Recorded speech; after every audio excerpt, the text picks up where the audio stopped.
Ah les amis, quel match on vient de voir entre Girona et le Barça. 4-2 victoire de Girona sur la pelouse du Barça, je tiens à préciser. Je m'attendais à ce que Girona sorte un gros match, mais ça, je m'attendais vraiment pas à ça. Je pensais que vu que le Barça c'est la plus grande équipe, vu que le Barça c'est l'équipe la plus expérimentée, ils allaient quand même réussir à dominer Girona à l'image du Real, mais Girona qui nous sort une performance. Ouf! Mais Girona, c'est. Ils peuvent être dans le top 3 cette année. Je ne vais pas vous mentir, ils peuvent être dans le top 3 cette année. Girona qui nous sort une performance, comme je dis souvent, XXL. On va faire le débrief du match, bien sûr. Vous voyez mon sourire, on va faire le débrief du match. Mais avant ça, n'oubliez pas bien sûr de vous abonner, liker la vidéo, faire tous les trucs que vous voyez en bas de la vidéo là. Bref, faites tout ça et on va faire le débrief du match. Bon, Girona qui s'impose sur la pelouse du Barça. 4 buts à 2. Si vous voyez mes yeux, je ne vais pas vous mentir. C'est que j'ai peut-être un demi-litre d'alcool dans le corps. Mais c'est pas ça qui est important. Girona gagne sur la pelouse du Barça, les gars. Quand je vous dis que j'attendais le match, c'est parce que je sentais le faux pas du Barça, mais je n'y croyais pas en fait. Je sentais le faux pas du Barça, mais je n'y croyais pas. Girona qui est extrêmement en forme là maintenant. Ils ont repris la première place après une nuit du Real d'hier. Ne me demandez pas pourquoi il n'a pas fait le débrief. Je ne voulais pas seulement faire le débrief. Mais bon, bref. Girona qui reprend la première place après le nul du Real hier avec une victoire 4-2 contre le Barça. Ouf. Je pense que l'équipe de Girona de cette année, en tout cas, jusqu'ici en tout cas, parce qu'ils peuvent faire ça jusqu'à la fin de la saison, un peu comme un Leicester ou un truc comme ça, mais jusqu'ici, je pense qu'ils ont un plan de jeu clair et qu'ils savent quand jouer leur jeu et quand ne pas jouer leur jeu. Parce que sur le match d'aujourd'hui, ils n'ont pas joué leur jeu. Sur le match d'aujourd'hui, ils n'ont pas pris le ballon et contrôlé autant qu'ils font souvent contre les autres équipes. Ils n'ont pas fait ça. Ils sont restés posés. Ils ont bien défendu, attendu leurs ouvertures. Et quand ils avaient leurs ouvertures, ils allaient à 200%, les gars. Girona qui a sorti une masterclass de contre-attaque aujourd'hui. Le premier but qui est venu sur une longue passe. Le deuxième but, je pense aussi sur une longue passe magnifique. Frappe au premier poteau. Le Barça qui a essayé de réagir, mais c'était trop tard. À 3-1, moi, je voyais le match plié. Même quand ils ont marqué 3-2, là, moi, je voyais que ça n'allait nulle part. Et Girona qui a quand même réussi à marquer le quatrième but. Girona vraiment qui me fait plaisir aujourd'hui. Ils sont peut-être premiers. Personne ne va peut-être les arrêter jusqu'en décembre, mais nous, on sait que le prochain match, on va les taper.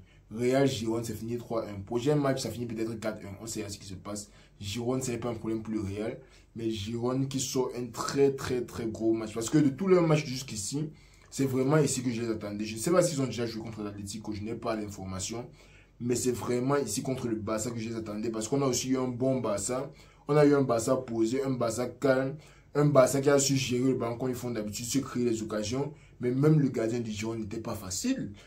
Donc quand je vous dis que les gars ont exécuté leur plan de jeu à la perfection, ça veut dire que même quand on arrivait à les dépasser, l'angle était tellement fermé que le gardien n'avait aucun problème pour faire certains arrêts. Il y a l'arrêt de Cancelo qu'il a fait sur le côté là, en première mi-temps je crois. L'arrêt sur Cancelo, il y a l'arrêt sur la frappe de De Jong. Le gardien qui n'avait jamais l'air d'être inquiété, il avait ses défenseurs bien placés. Il savait que quand son défenseur est dépassé, ça ferme quand même un espace. Certes, ils ont encaissé.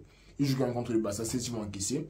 Mais je pense que Girona a quand même très très bien joué le match d'aujourd'hui. Ils en sortent premiers, je pense, en 19, on dit même en 19, en 15 matchs de Liga. Ils sont premiers, ce qui est quand même un très grand accomplissement. Maintenant, reste à voir s'ils vont garder la forme jusqu'à la fin du match, jusqu'à la fin de la saison. Mais bon, Girona qui nous sort une performance, une très grosse performance, qui fait vraiment plaisir. Côté Barça, je ne sais pas quoi vous dire. Je vais faire comme si je suis triste, mais les Barcelonais, vous devez vous réveiller. Si vous êtes déjà passé en Ligue des Champions, mais en Ligue, ça n'a pas l'air de trop donner. Je pense que c'est la deuxième défaite de la saison. Ce qui n'est pas très bon en 15 matchs. On va pas se mentir. 2 défaites en 15 matchs, ce n'est pas bon. Parce que quand tu arrives à la fin de la saison, avec 3 à 4 défaites dans le compteur, ça compte beaucoup dans les points de la fin de saison. Donc, le Barça qui doit rester concentré. Je ne sais pas trop ce que Xavi fait, mais d'après moi, je pense que Joao Félix a fait un bon match. Lewandowski qui a marqué son but depuis le retour au Classico, ça n'allait pas beaucoup. Lewandowski qui a quand même marqué son but. Araujo qui fait un très gros match, je pense. On la chope parfois, mais la plupart du temps, c'est lui qui mangeait les défenses. Et les attaquants adverses, c'est lui qui gérait la défense. Il a fait un bon match. Koundé par contre, je ne sais pas pourquoi on met Koundé sur le côté. Parce que d'après ce que j'ai vu aujourd'hui, Cancelo est bon, il est au stade, il est titulaire, il est frais.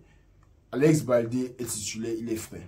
D'après ce que moi j'ai vu venant d'Alex Baldé, je ne vois pas une raison pour laquelle tu vas mettre un gars comme Christensen en DC et pousser Koundé vers le côté. Je ne vois pas. S'il y avait les blessures, j'allais accepter que ok, il y a les blessés, il y a ceci, il y a cela, il y a les facteurs qui font ceci, cela. Mais sur le match, si Xavi n'a aucune raison de mettre Koundé sur le côté et Cancelo à gauche. Si les fans du Barça, vous savez quelque chose, dites-moi. Mais moi, j'ai vu Baldé entrer en fin de match. Il a été utile, on va dire ça comme ça, il a été utile. Donc je ne vois pas pourquoi tu vas décider d'affaiblir ta défense en mettant Koundé sur le côté, sur un gars qui le mange à tort et à travers, parce que je ne sais pas vraiment ce que Koundé a juste le match-ci. Je ne sais pas, Koundé, c'est de lui qui vient le deuxième but. Je ne sais pas si le quatrième but vient aussi de... Bref, Koundé qui a eu un match désastreux, on va pas se mentir. Il a essayé parfois, mais la plupart du temps, ça n'allait pas. Arao qui a quand même bien fait son travail, il a essayé quand il pouvait. Mais aujourd'hui, ce soir, ça n'allait juste pas pour le Barça. Ça se voit, ça n'allait juste pas. Le milieu de terrain qui était bon, mais pas assez bon. En gros, on a juste eu une équipe de Girone qui était mentalement supérieure au Barça. Certes, le Barça jouait leur football, ils étaient à l'aise et tout.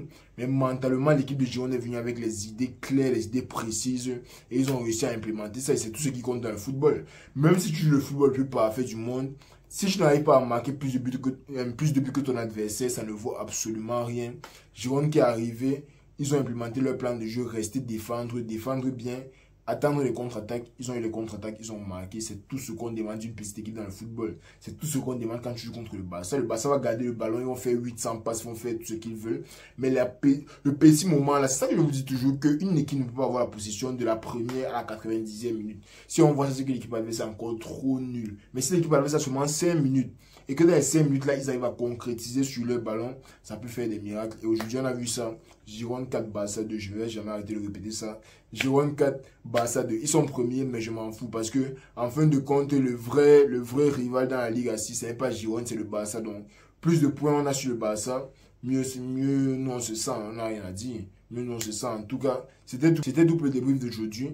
Désolé si ça ne fait pas trop de sens parce que j'ai un peu bu. Je suis désolé. Je voulais me sortir une vidéo parce que le Barça a perdu. Mais bon, on se reprend la semaine pour la Ligue des Champions. Je pense qu'il y a United qui joue, qui risque d'être éliminé. Et mercredi aussi, il y a le match de Paris contre Dortmund. Le groupe là sera très très chaud. Donc restez connectés. Abonnez-vous, likez la vidéo si vous avez apprécié mon débrief avec un peu d'alcool dans le système. Mais sinon, abonnez-vous, likez la vidéo les amis. On se reprend demain. Seigneur. On se reprend mardi pour le match du Real contre c'est qui la braquage. Ouais, on se reprend mardi. Non, Union Berlin. Qu'est-ce que. Bye, gars, les gars. Bye. On se reprend mardi. Bye.